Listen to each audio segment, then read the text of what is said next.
എല്ലാവർക്കും ഗണിത് ട്രിക്സ് എന്ന യൂട്യൂബ് ചാനലിലേക്ക് സ്വാഗതം. ഇന്ന് നടന്നതായ UPSC എക്സാമിൻ്റെ ക്വസ്റ്റ്യൻ പേപ്പറിലെ 15 മാത്സ് ക്വസ്റ്റ്യൻ ഉണ്ടായിരുന്നു, മെൻ്റൽ എബിലിറ്റി ഓറിയൻറ്റഡ് ആയിട്ടുള്ളതൂടെ. ആ 15 മാത്സ് ക്വസ്റ്റ്യനാണ് നമ്മളിതിൻ്റെ ആൻസർ പറയാൻ വേണ്ടി പോവുകയാണ്. ചോദ്യം വായിക്കുക. ഒരു ക്ലോക്കിലെ സമയം 8:30 അപ്പോൾ മണിക്കൂർ സൂചിക്കും മിനിറ്റ് സൂചിക്കും ഇടയിലുള്ള കോൺ അളവ് എത്ര ഡിഗ്രി ആയിരിക്കും? ഇത് നമുക്കറിയാവുന്ന ഒരു ഇക്വേഷൻ ഉണ്ട്. ഇങ്ങനെയുള്ള ക്ലോക്ക് ഹാൻഡിൽ ചെയ്യാനായിട്ട് 30h - 11/2 m എന്ന് പറയുന്ന ഒരു ഇക്വേഷൻ ഉണ്ട്. അപ്പോൾ ഇവിടെ നമ്മുടെ സമയം 8:30. അപ്പോൾ ആ 8-നെയാണ് നമ്മൾ ആയിട്ട് എടുക്കേണ്ടത്, മണിക്കൂറായിട്ടല്ലേ. 30 എന്നുള്ളത് എന്താണ്? മിനിറ്റ് ആയിട്ട് എടുക്കണം. അപ്പോൾ അതിങ്ങനെ പറയുമ്പോൾ എങ്ങനെ? 30 × 8 - 11/2 × 30. 30 ആദ്യം ഇത് ഗുണിച്ച് 30 × 8 240 ആണ്. ഇവിടെ 2ഉം 30ഉം കൂടെ വെട്ടാം 15 തവണ. 11 15 165. 240 നിന്ന് 165 കുറക്കുക. 5 13 7 75 ഡിഗ്രി എന്ന് കിട്ടി. അപ്പം നമ്മുടെ ആൻസർ എത്രയാണ്? 75 ഡിഗ്രി. ഓപ്ഷൻ ഡി ആണ് അതിൻ്റെ ആൻസർ. ചോദ്യം വായിക്കുക. ഒരു സംഖ്യ മറ്റൊരു സംഖ്യയുടെ 3 മടങ്ങിനേക്കാൾ 2 കൂടുതലാണ്. ചെറിയ സംഖ്യയുടെ 4 മടങ്ങാണ് വലിയ സംഖ്യ എങ്കിൽ ചെറിയ സംഖ്യ ഏതാണ്? നമ്മളത് എങ്ങനെയാണ് ചെയ്യേണ്ടത്? ഇവിടെ ചെറിയ സംഖ്യയുമുണ്ട് വലിയ സംഖ്യയുമുണ്ട്. ഞാൻ ചെറിയ സംഖ്യയെ x എന്നെടുക്കുന്നു, വലിയ സംഖ്യയെ y എന്നെടുക്കുന്നു. ചോദ്യത്തിൽ എന്ത് പറഞ്ഞിരിക്കുന്നു? ഒരു സംഖ്യ മറ്റൊരു സംഖ്യയുടെ 3 മടങ്ങിനേക്കാൾ 2 കൂടുതലാണ്. എന്ന് വെച്ചാൽ ഈ വലിയ സംഖ്യ എന്ന് പറയുന്നത് x എന്ന് പറയുന്നത് ചെറിയ സംഖ്യയുടെ എന്ന് വെച്ചാൽ y-യുടെ 3 മടങ്ങിനേക്കാൾ എന്ന് വെച്ചാൽ 3y-യേക്കാൾ 2 കൂടുതലാണ്. അപ്പോൾ അവിടെ നമുക്ക് കിട്ടിയുണ്ടോ? x = 3y + 2 എന്ന് പറയുന്ന ചെറിയൊരു ഇക്വേഷൻ കിട്ടി. ഇനി വീണ്ടും അവർ പറഞ്ഞിരിക്കുന്നു ചെറിയ സംഖ്യയുടെ 4 മടങ്ങാണ് വലിയ സംഖ്യ. എന്ന് വെച്ചാലോ ചെറിയ സംഖ്യ എന്ന് പറയുന്ന y എന്ന് പറയുന്ന ആളുടെ 4 മടങ്ങ്, അതെന്ന് വെച്ചാൽ 4y. അതാർക്ക് തുല്യമാണ്? വലിയ സംഖ്യ എന്ന് പറയുന്ന x-ന് തുല്യമാണ്. ഇനി ഇയാളെ രണ്ടും കൂടെ വെറുതെ ഒന്ന് സോൾവ് ചെയ്താൽ മതി. എന്താണ്? വേറെ ഒന്നുമില്ല. ഇവിടുത്തെ x-ന് പകരം ഈ y-യുടെ വില 4y എന്ന് കൊടുക്കാം. കാരണം x = 4y എന്ന് കിടപ്പുണ്ട്. അപ്പോൾ ആ x-ന് പകരം 4y എന്ന് കൊടുത്താൽ മതി. എങ്ങനെ? 4y. ഇവിടെയൊക്കെ ഉള്ളത് 3y-യും +2 ഒന്നും മാറ്റണ്ട. ഈ +3y ഞാൻ ഇങ്ങോട്ട് കൊണ്ടുവരുന്നു. 4y - 3y = 2 അഥവാ 1y അഥവാ y എന്ന് വെച്ചാൽ എന്ത്? 2.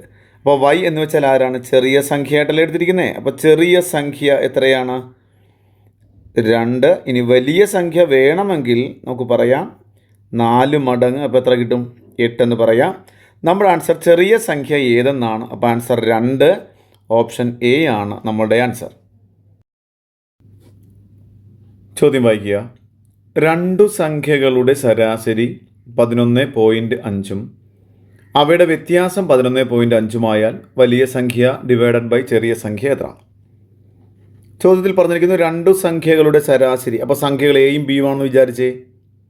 അപ്പോൾ a + b/2 അതാണ് 11.5. അപ്പോൾ ഈ /2 അങ്ങോട്ട് പോയാൽ × 2 ആകും. അപ്പോൾ നമുക്ക് എന്ത് പറയാം? a + b എന്ന് പറഞ്ഞാൽ 11.5 × 2 23 ആണ്. ഇനി ചോദ്യത്തിൽ പറഞ്ഞിരിക്കുന്നു അവയുടെ വ്യത്യാസം 11.5 ആണെന്ന് പറഞ്ഞിരിക്കുന്നു. എന്ന് വെച്ചാൽ a - b എത്രയാണ്? 11.5. ഇപ്പോൾ നമുക്ക് 2 ഇക്വേഷൻ കിട്ടി. എങ്ങനെയാണ്? a + b 23, a - b 11.5. നമുക്കിവിടെ എയും ബിയും വലിയ സംഖ്യയും ചെറിയ സംഖ്യയും വളരെ എളുപ്പത്തിൽ കണ്ടുപിടിക്കാം. ആദ്യത്തെ ആളുടെ പേരാണ് വലിയ സംഖ്യ. a കണ്ടുപിടിക്കാൻ നമുക്ക് എന്ത് ചെയ്യണം? ഇവ തമ്മിൽ പ്ലസ് ചെയ്യണം. 23ഉം 11.5 തമ്മിൽ കൂട്ടി പകുതി എടുക്കണം. ബി കണ്ടുപിടിക്കുക, അഥവാ ചെറിയ സംഖ്യ കണ്ടുപിടിക്കാൻ എന്ത് ചെയ്യണം? 23-ൽ നിന്ന് 11.5 കുറച്ചിട്ട് പകുതി എടുക്കാം. ഇതല്ലാതെ നമ്മൾ ഇക്വേഷൻ തമ്മിൽ പ്ലസ് ചെയ്തൊക്കെ കണ്ടുപിടിക്കാറുണ്ട്. ഒരു എയും 2 എ ചെയ്താലും കിട്ടും. ഇനി നമുക്ക് എന്താ ചോദ്യം? വലിയ സംഖ്യ ബൈ ചെറിയ സംഖ്യ. എ ആണ് വലിയ സംഖ്യ, ചെറിയ സംഖ്യ ബി ആണ്. അപ്പോൾ എ ബൈ ബി എത്ര എന്നാണ് ചോദ്യം. അപ്പോൾ നോക്കി, 23 + 11.5 ബൈ 2. രണ്ടിലും ബൈ 2 ഉണ്ട്. അപ്പോൾ ബൈ 2 നമുക്ക് വേണ്ട. കാര്യം നമുക്കിത് ഇങ്ങനെ വേണമെങ്കിൽ എഴുതി കാണിച്ചു തരാം. 23 + 11.5 വലിയ സംഖ്യ ബൈ 2 ആണ് കേട്ടോ. അവിടെ വലിയ സംഖ്യക്ക് ബൈ 2 ഉണ്ട്. താഴെയും ചെറിയ സംഖ്യക്ക് എന്തുണ്ട്? 23 - 11.5 ബൈ 2 ഉണ്ട്. ആ ബൈ 2 അങ്ങോട്ട് 2 വെട്ടിപ്പോയി. മിച്ചം എത്രയുണ്ട്? 23 - 11.5 കൂടെ കൂട്ടുമ്പോൾ 23 × 34.5. താഴെ 23 - 11.5 കുറിച്ചാൽ 11.5 തന്നെ. അപ്പോൾ എത്ര തവണ വെട്ടിപ്പോവും? 3 തവണ ആൻസർ കിട്ടും. സംശയമുള്ളവർ 11.5-നെ 3 കൊണ്ടൊന്ന് ഗുണിച്ച് നോക്കിക്കേ, എത്ര കിട്ടും? 34.5. അപ്പം ഈ 34.5 ബൈ 11.5 എന്ന് വെച്ചാൽ എത്രയാണ്? 3 എന്നാണ് ആൻസർ. നമ്മുടെ ബി ആണ് ഓപ്ഷൻ. താഴെ കൊടുത്തിരിക്കുന്നവയിൽ ഏറ്റവും വലിയ സംഖ്യ ഏത്? നമുക്ക് തന്നിരിക്കുന്ന 4 ഓപ്ഷൻ ഉണ്ട്. നമുക്ക് ആ 4 ഓപ്ഷനെ ഒന്ന് വെറുതെ ഇൻഡ്യൂ ചെയ്ത് നോക്കാം. ഞാൻ ഒന്നാമത്തേന് ഇൻഡ്യൂ ചെയ്യുന്നു. ഇൻഡ്യൂ ചെയ്യുമ്പോൾ സംഖ്യകൾ തമ്മിൽ ഇൻഡ്യൂ ചെയ്തിട്ട് ദശാംശം കൊടുത്താൽ മതി. ഇവിടെ സംഖ്യകൾ 1 1 1 തന്നെ. എത്ര ദശാംശാനം? ഇവിടെ ഒരു 3 ആളുകൾ, ഇവിടെ ഒരു 2 ആളുകൾ. അപ്പോൾ 3 × 2 5. ഇവിടെ ഒരു സ്ഥാനം ഒരു ഡിജിറ്റ് കിടപ്പുണ്ട്. അപ്പോൾ 4 0 ഇട്ട് കൊടുക്കണം അല്ലേ? 1 2 3 4. അപ്പോൾ ശരിയായി, 5 സ്ഥാനം ദശാംശമായി. അടുത്ത ഇതുപോലെ തന്നെ 101. അപ്പോൾ നമ്മൾ ആദ്യം സംഖ്യകളായ 101-നെ 1 കൊണ്ട് ഇൻഡ്യൂ ചെയ്യുക. എത്ര തന്നെയാണ്? 101 തന്നെയാണ്. ഇനി ദശാംശം പറയുക. ഇവിടെ 2 സ്ഥാനം, ഇവിടെ 3 സ്ഥാനം, 5 സ്ഥാനം വേണം. ഇവിടെ 3 സ്ഥാനം ഓൾറെഡി വന്നു. ഒരു 2 0 കൂടി ഇട്ട് കൊടുത്താൽ മതി. അപ്പോൾ 0.00101. ഇവിടെ അതുപോലെയൊക്കെ തന്നെ 101-നെ 1 കൊണ്ട് ഗുണിക്കുക. നമുക്ക് എത്ര കിട്ടാം? 101 ഒന്നിനത്തിന് കിട്ടാം. എത്ര സ്ഥാനം? ഇവിടെ 3 സ്ഥാനം, ഇവിടെ 3 സ്ഥാനം. ഇവിടെ 3 3 6 സ്ഥാനം. ഇപ്പോൾ 3 സ്ഥാനം അവിടെ കിട്ടിയിട്ടുണ്ട്. 3 0 കൂടി ഇട്ട് കൊടുക്കുക. അപ്പോൾ 6 സ്ഥാനമായി. നാലാമത്തത് ഇവിടെ 1, ഇവിടെ 10 എന്ന് എടുക്കണ്ടേ. 10-ൻ്റെ ഈ 0-ന് വിലയില്ലാതെ. അപ്പോൾ 1 × 1 എത്ര? 1 എന്ന് എടുത്താൽ മതി.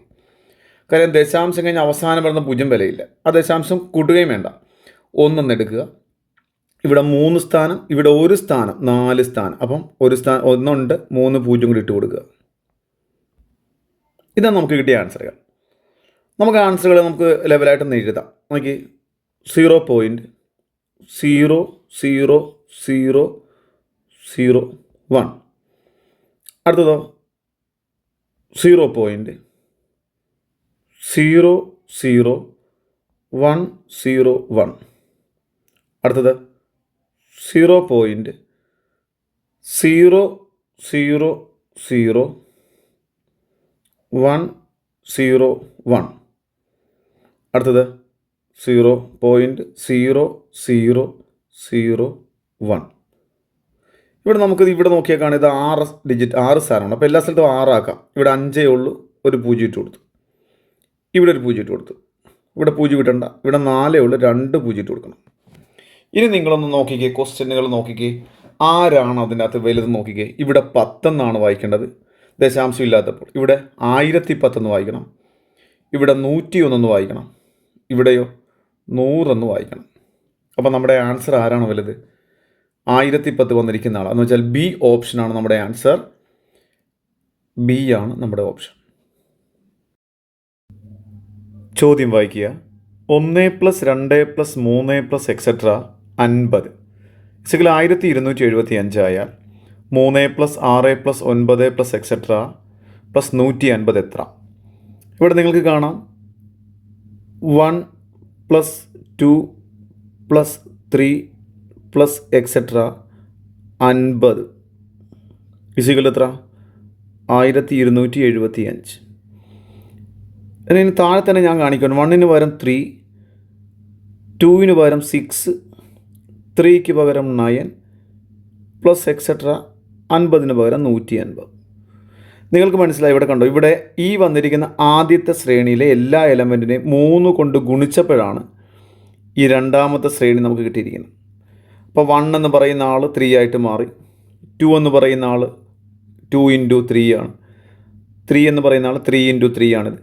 ഇത് 50 × 3 ആണ്.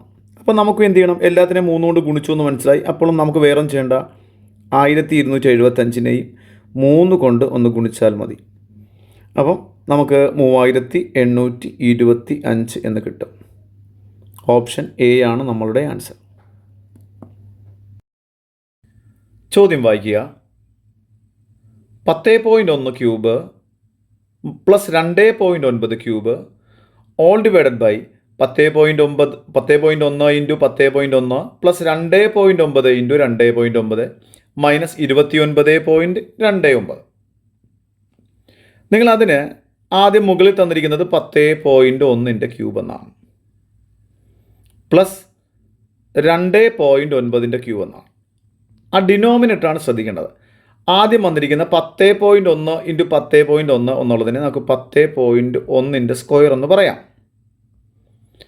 പിന്നെ വന്നിരിക്കുന്ന 2.9 × 2.9 എന്നുള്ളത് 2.9ൻ്റെ സ്ക്വയറും പറയാം. അത് കഴിഞ്ഞ് വന്നിരിക്കുന്ന മൈനസ് 29.29 അയാളെയാണ് ശ്രദ്ധിക്കേണ്ടത്. അയാളെ നമുക്ക് 10.1 എന്ന് പറയുന്ന സംഖ്യയുടെയും 2.9 എന്ന് പറയുന്ന സംഖ്യയുടെയും ഗുണനഫലമായിട്ട് എഴുതാം.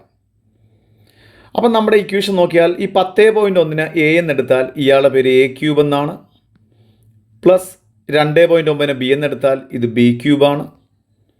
ഇവിടെ 10.1 എ ആണ്ട് ഇത് എ സ്ക്വയറായി, ഇത് ബി സ്ക്വയറായി, ഇവിടെ എ ബി ആയി.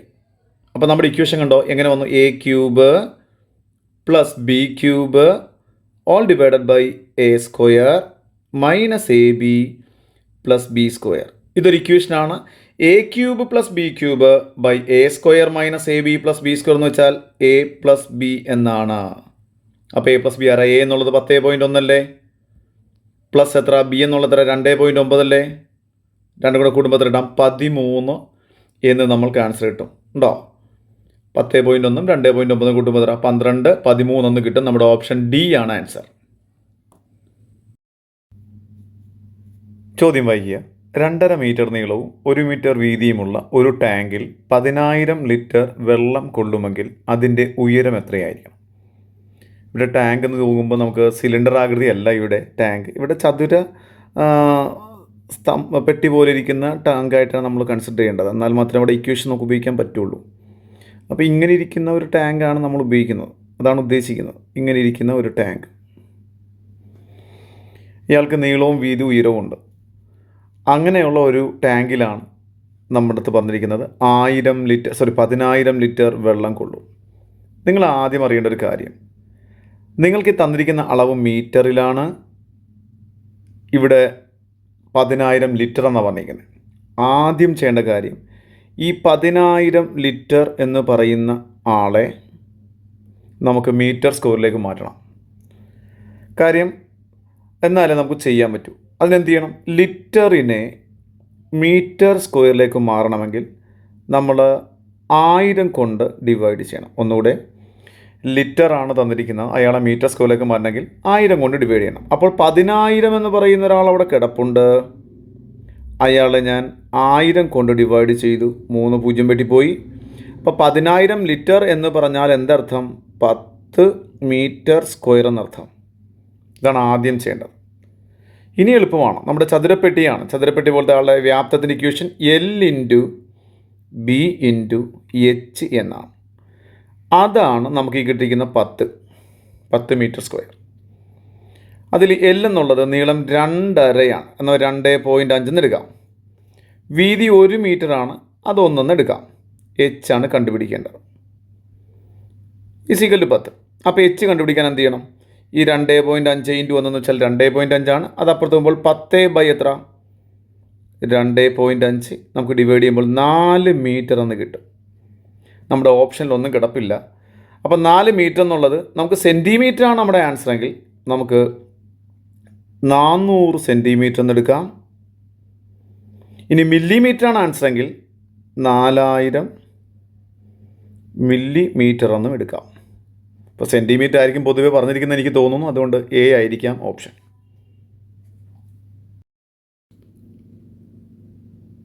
ചോദ്യം വായിക്കുക.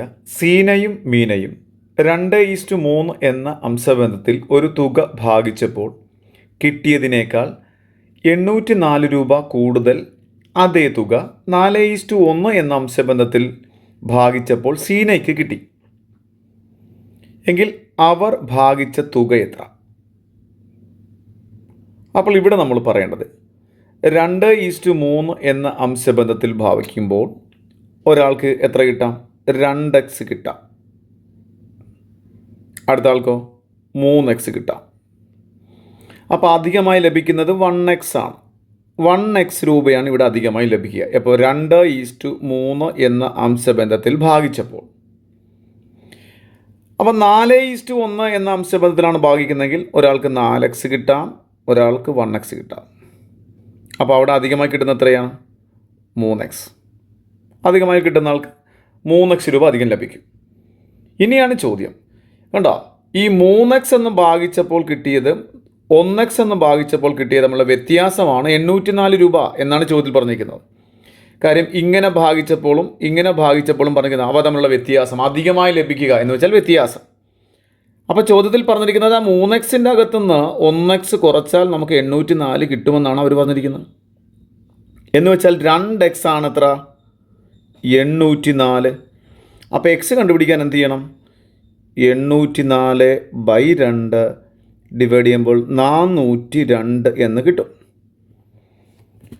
ഇതാണ് നമുക്ക് ആദ്യം കിട്ടിയത്. ഇനി എത്ര ആകെ എമൗണ്ട് എത്രയാണ്? അവർ ഭാഗിച്ച തുക എത്രയാണ്? അതിനെന്താണ് ഈ 2 അംശബന്ധം 2+3 കൂട്ടിയപ്പോൾ എത്ര കിട്ടുക? 5. 4+1 ആണെങ്കിൽ എത്ര തന്നെ? 5. അപ്പോൾ 5 1x ആണ് കിട്ടിയിരിക്കുന്നത് 2. അപ്പോൾ ആകെ എമൗണ്ട് കിട്ടണമെങ്കിൽ നമ്മൾ എന്ത് ചെയ്യണം? 5x കണ്ടുപിടിക്കണം. 5x ആണ് നമ്മുടെ ആകെ എമൗണ്ട്. അപ്പോൾ 5 ഇൻറ്റു എത്ര? 402. എത്രയാണ് 5 ഇൻറ്റു 402? 5 ഇൻറ്റു 4 അല്ലേ 20. അപ്പോൾ 2010 എന്നാണ് നമ്മുടെ ആൻസർ. ഓപ്ഷൻ എ ആണ് നമ്മുടെ ആൻസർ. ചോദ്യം വായിക്കുക. 2000 രൂപയ്ക്ക് ഒരു മാസത്തേക്കുള്ള സാധാരണ പലിശ 15 രൂപയെങ്കിൽ പലിശ നിരക്ക് എത്ര? ഇത് നമുക്കറിയാലോ. I = PNR നമ്മൾ പഠിച്ചിട്ടുള്ള ഇക്വേഷനാണ്. I = സാധാരണ പലിശ നിരക്ക് കണ്ടുപിടിക്കാനായിട്ടുള്ളതാണ് അല്ലേ. ഇവിടെ I എന്ന് വെച്ചാൽ പലിശ. അത് എത്രയെന്ന് ചോദ്യത്തിൽ പറഞ്ഞിരിക്കുന്നു? 15 രൂപയാണ് എനിക്ക് പലിശ കിട്ടിയത്. P എന്ന് വെച്ചാൽ മുതൽ. ഞാൻ എത്ര രൂപ ഇട്ടിട്ടുണ്ട്? 2000 രൂപ ഞാൻ ഇട്ടിട്ടുണ്ട്. എത്ര നാളത്തേക്കാ? ഒരു മാസം. അതെങ്ങനെ എടുക്കണം? നമുക്ക് വർഷത്തിലാണ് പറയേണ്ടത്. ഒരു മാസം ആകുമ്പോൾ വർഷത്തിലേക്കാക്കുമ്പോൾ എത്ര? 12/1 അല്ലേ. പലിശ നിരക്ക് എത്ര? അറിയില്ല. അതിനെ നമ്മൾ 6 എന്നല്ല കൊടുക്കേണ്ടത്, 6/100 എന്ന് കൊടുക്കണം. നമുക്ക് സിംപ്ലിഫൈ ചെയ്യാം. ഇവിടുത്തെ 2 പൂജ്യവും ഈ 2 പൂജ്യവും വെട്ടിപ്പോവും. ഈ 12 20 നമുക്ക് ഇവിടെ തന്നെ വെട്ടാം. എത്ര പ്രാവശ്യം? 4ൻ്റെ പട്ടികയിൽ ഒരു 3 തവണ, ഇതൊരു 5 തവണ. അപ്പോൾ നമുക്ക് കിട്ടുന്ന എങ്ങനെ? ഇവിടെ ഒരു 15 കിട്ടാം, ഇവിടെ ഒരു 6 ഉണ്ട്, പിന്നെ ഒരു സംഖ്യ 5/3 കൂടെ ഉണ്ട്. നമുക്ക് 6 കണ്ടുപിടിക്കാൻ എന്ത് ചെയ്യണം? ഇവിടെയുള്ള 15 അങ്ങനെ തന്നെ കാണിക്കുക. ഈ 5/3 ഇങ്ങോട്ട് വരുമ്പോൾ തിരിഞ്ഞു വരും. 3/5, 5ഉം 15ഉം കൂടെ വെട്ടാം 3 തവണ. അങ്ങനെ 3 × 3 എത്ര ശതമാനം? 9% നിരക്ക്. നമ്മുടെ ഓപ്ഷൻ സി ആണ് ആൻസർ. ചോദ്യം വായിക്കുക. താഴെ കൊടുത്തിരിക്കുന്നവയിൽ പൂർണ്ണവർഗമേത്? ഇത് വളരെ എളുപ്പമാണ്. ദശാംശ സംഖ്യകളുടെ വർഗം എടുക്കുമ്പോൾ നമ്മളിപ്പോൾ ദശാംശം ഇട്ട് കൊടുക്കുന്നത് എങ്ങനെയായിരിക്കും? അതൊന്ന് ചെറുതായിട്ട് നോക്കിക്കുക. നിങ്ങളിപ്പം 12ൻ്റെ വർഗം നമുക്കറിയാം 144 അപ്പോൾ 1.2ൻ്റെ സ്ക്വയർ ആണെങ്കിൽ നമ്മൾ എന്താ ചെയ്യുന്നത്? ഇവിടെ നമ്മൾ നോക്കുക എത്ര സ്ഥാനമുണ്ട്. അയാളെ 2 കൊണ്ട് ഗുണിച്ച് 2 സ്ഥാനം മാറ്റി കുത്തിടണം. അപ്പോൾ ഇവിടെ ദശാംശം എത്ര സ്ഥാനം വന്നേ? ദശാംശം 2 സ്ഥാനം. ഇപ്പം 0.12ൻ്റെ സ്ക്വയർ ആണെങ്കിൽ നിങ്ങൾ എങ്ങനെ പറയും? 0.0144. ഇവിടെ എത്ര സ്ഥാനമുണ്ട്? 4 സ്ഥാനം. അപ്പോൾ ദശാംശങ്ങൾ എപ്പോഴും ഓർക്കുക. വർഗ്ഗങ്ങൾ എടുക്കുമ്പോൾ ദശാംശ സ്ഥാനങ്ങളൊക്കെ ഇരട്ട സംഖ്യകളായിട്ട് വരണം. 2 സ്ഥാനം ഉണ്ടാകാം, 4 സ്ഥാനം, 6 സ്ഥാനം, 8 സ്ഥാനം, അങ്ങനെ ദശാംശം അത്ര സ്ഥാനങ്ങൾ ഉണ്ടാകണം. ഇവിടെ നോക്കിക്കേ, ഇവിടെ ഒരു സ്ഥാനമേ ദശാംശമുള്ളൂ, പറ്റത്തില്ല. ഈവൻ നമ്പറിൻ്റെ മൾട്ടിപ്പിൾ ആയിട്ടുള്ള ദശാംശ സ്ഥാനങ്ങൾ വരണം. ഇവിടെ 2 സ്ഥാനങ്ങളുണ്ട്, അത് കറക്റ്റാണ്. ഇനി വേറെ വല്ലതും ഉണ്ടെന്ന് നോക്കാം നമുക്ക്. ഇവിടെ 3 സ്ഥാനങ്ങളാണ്, പറ്റില്ല, അത് ഈവൻ നമ്പർ അല്ല. ഇവിടെ 5 സ്ഥാനമുണ്ട്, പറ്റില്ല. അപ്പോൾ ദശാംശ സ്ഥാനങ്ങൾ ഇരട്ട സംഖ്യാനുപാതത്തിലായിരിക്കണം വർഗം എടുക്കുമ്പോൾ. അപ്പം നമുക്ക് പറയാം നമ്മുടെ ഓപ്ഷൻ ആരാണ്? ബി ആണ് നമ്മുടെ ഓപ്ഷൻ. ചോദ്യം വായിക്കുക. സംഖ്യാരേഖയിലെ 3/5-നും 4/5-നും ഇടയിൽ വരാത്ത ഭിന്നകമേത്? ഇതിനകത്ത് ഏതോ ഒരാൾ ഈ 3/5 എന്ന് പറയുന്ന ആൾക്കും 4/5 എന്ന് പറയുന്ന ആൾക്കും ഇടയിൽ വരാത്ത ആളാണ്. അതാരാണ്? അപ്പം നമുക്ക് നോക്കാം. അതിനുള്ള നമുക്ക് എളുപ്പമാർഗ്ഗം എന്താണ്? നമ്മൾ ഈ 3/5 എന്ന് പറയുന്ന ആളെയും 4/5 എന്ന് പറയുന്ന ആളെ എഴുതിയിടുക.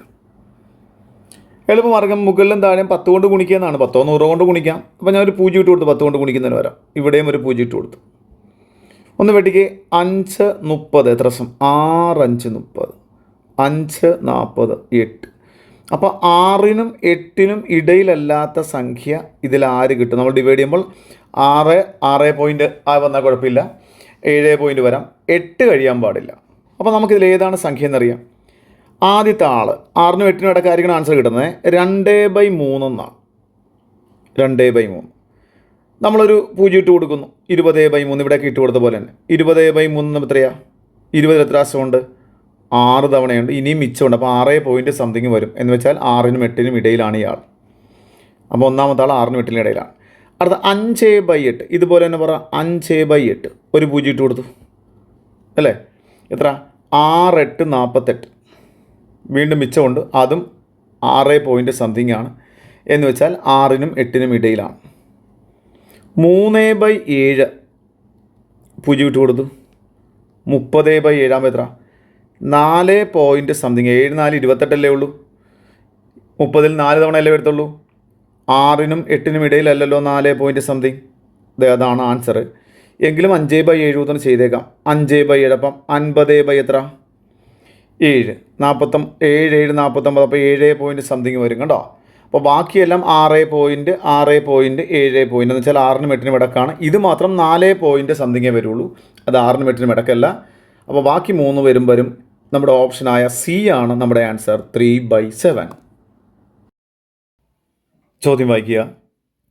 2 സംഖ്യകളുടെ ഉസാഖ അഥവാ HCF 16, അവയുടെ ലസാഗു അഥവാ LCM 192, ഒരു സംഖ്യ 64 ആയാൽ രണ്ടാമത്തെ സംഖ്യ ഏത്? ഇപ്പം നമുക്കറിയാം എയും ബിയും ആണ് 2 സംഖ്യ എന്ന് വിചാരിക്കുക. അപ്പം നമ്മൾ പഠിച്ചിട്ടുണ്ട് ഈ സംഖ്യകളുടെ ഗുണനഫലം A × B എന്ന് പറയുന്നതും അവയുടെ HCFും LCMും കൂടെ ഗുണിക്കുന്നതിന് തുല്യമായിരിക്കും. എയും ബിയും 2 സംഖ്യകളാണെങ്കിൽ സംഖ്യകളുടെ ഗുണനഫലം എന്ന് പറഞ്ഞാലും അവയുടെ LCMും HCFും തമ്മിലുള്ള ഗുണനഫലം എന്ന് പറഞ്ഞാലും രണ്ടും ഒന്നായിരിക്കും. ഇവിടെ പറഞ്ഞിരിക്കുന്നത് 2, അതിലൊരു സംഖ്യ 64 എന്ന് പറഞ്ഞിരിക്കുന്നു. അപ്പോൾ എയ്ക്ക് പകരം ഞാൻ 64 എന്ന് കൊടുക്കുന്നു. ബി അങ്ങനെ തന്നെ. HCF പറഞ്ഞിരിക്കുന്നു 16, LCM പറഞ്ഞിരിക്കുന്നു 192. അപ്പോൾ ബി കണ്ടുപിടിക്കാൻ നമുക്ക് എന്ത് ചെയ്യണം? 16 × 192 ബൈ × 64 അവിടെ പോകുമ്പോൾ ബൈ ആയിട്ട് മാറും. ബൈ 64 നമുക്ക് വെട്ടിക്കളയാം.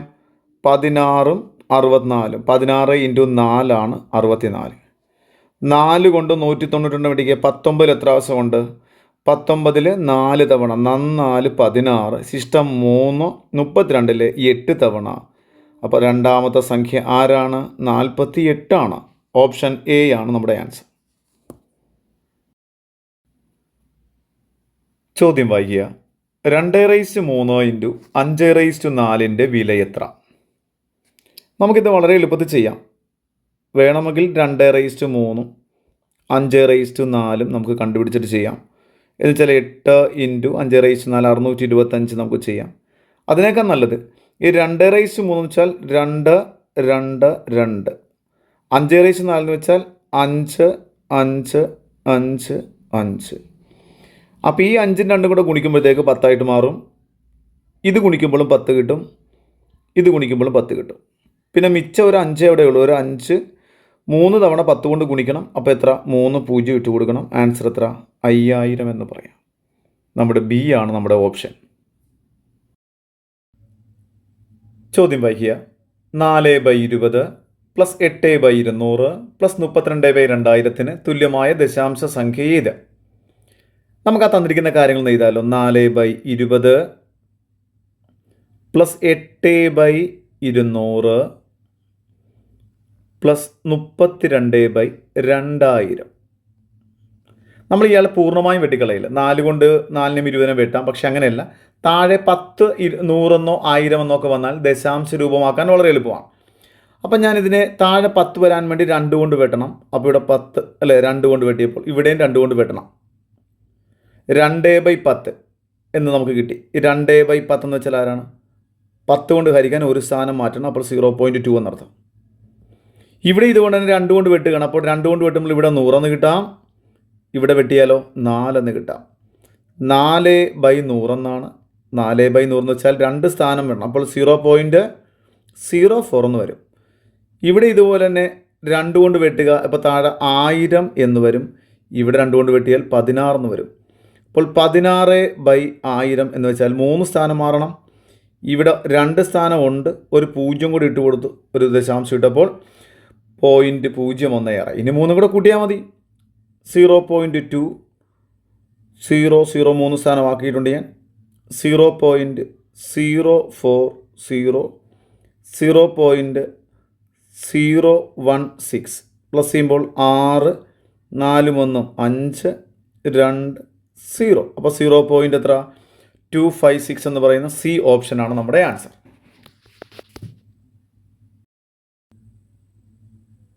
ചോദ്യം വായിക്കുക. ഒരു ജോലി ചെയ്തു തീർക്കാൻ ബാലു തനിച്ച് ചെയ്താൽ 10 ദിവസവും രാമു തനിച്ച് ചെയ്താൽ 15 ദിവസവും വേണം. രാമുവും ബാലുവും ജോലി ചെയ്താൽ എന്ന് വെച്ചാൽ ഒരുമിച്ച് ജോലി ചെയ്താൽ എത്ര ദിവസം കൊണ്ട് തീർക്കാൻ പറ്റും? അപ്പം നമ്മൾ പറഞ്ഞു, ഇപ്പം എ എന്ന് പറയുന്ന ആൾ എക്സ് ദിവസം കൊണ്ടും ബി എന്ന് പറയുന്ന ആൾ വൈ ദിവസം കൊണ്ട് ചെയ്താൽ ഇവർ രണ്ടും കൂടെ ചെയ്താൽ എത്ര ദിവസം കൊണ്ട് ചെയ്തെന്ന് വെച്ചാൽ നമ്മൾ എന്ത് പറയും? XY/X + Y. അപ്പോൾ ഇവിടെ XY എത്ര? 10 × 15 ഡിവൈഡ് ബൈ X + Y എന്ന് വെച്ചാൽ 10 + 15 25 അല്ലേ? വെട്ടിക്കള. 15 25ൻ്റെ ടേബിൾ പറയാം 3 തവണ, 5ൻ്റെ ടേബിൾ അല്ലേ? 5 2 തവണ. അപ്പോൾ എത്ര ദിവസം കൊണ്ട്? 6 ദിവസം കൊണ്ട് ആ ജോലി തീർക്കാൻ പറ്റും.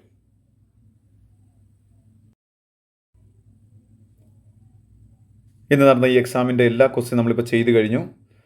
അപ്പോൾ ഇതുപോലുള്ള പുതിയ PSC എക്സാം ക്വസ്റ്റ്യൻസൊക്കെ, പിന്നെ അല്ലാണ്ട് ഓരോ പ്രാക്ടീസ് മോഡലുകളും ഓരോ പോർഷനും ഒക്കെ നമ്മളിതിൽ നമ്മുടെ യൂട്യൂബ് ചാനൽ ആഡ് ചെയ്യുന്നുണ്ട്.